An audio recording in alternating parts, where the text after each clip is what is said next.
Didier Deschamps vient d'apprendre que Nicolas Nkoulou est parti à l'OL. Je pense que Nicolas a pris la bonne décision. En même temps, depuis 2012, quand on s'appelle Nicolas, on est habitué à prendre des bonnes décisions. Mais je me pose surtout une question, c'est qu'est-ce que se sont dit Jean-Michel Aulas et Vincent Labrune pour la transaction. La transaction, désolé, c'est la scène du Pays Basque.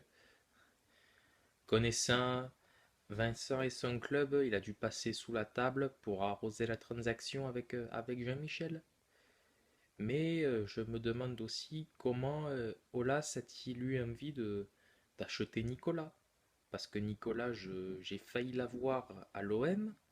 Je suis parti avant, il me semble. Je n'ai plus aucun souvenir de ma période là-bas, comme je n'aurai plus aucun souvenir de mon passage en équipe de France après l'Euro ou la Coupe du Monde en Russie.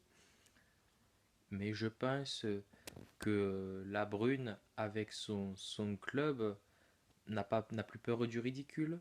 Parce que quand on se fait autant enculer depuis quasiment 3 saisons, hein, je pense qu'on n'a plus peur de rien. Et heureusement. Parce que si le ridicule, et à l'OM, croyez-moi, on enlèverait le E, si le ridicule tuait, croyez-moi qu'entre la Brune, MLD, et l'IBOP et tous les autres entraîneurs et les joueurs qui se sont succédés, oui, parce qu'à l'OM on dit succéder, on dit pas succéder, parce qu'on suce beaucoup à l'OM, hein, je le sais d'expérience. À l'OM, si le ridicule tuait, le club serait mort depuis bien longtemps. Voilà, j'ai dit ma connerie, maintenant je vais préparer la demi-finale déjà perdue d'avance contre l'Allemagne ou l'Italie, parce que j'espère quand même qu'on va se qualifier contre l'Islande.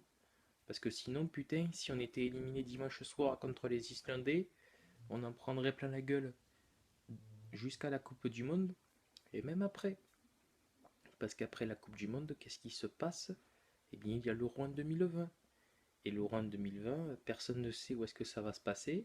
Puis après, il y a la coupe du Monde de 2022, et même encore là, on en parlera.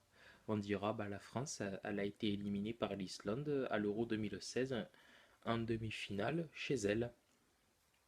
Donc voilà, je vais préparer la victoire face à l'Islande et en même temps la défaite face à l'Allemagne ou l'Italie.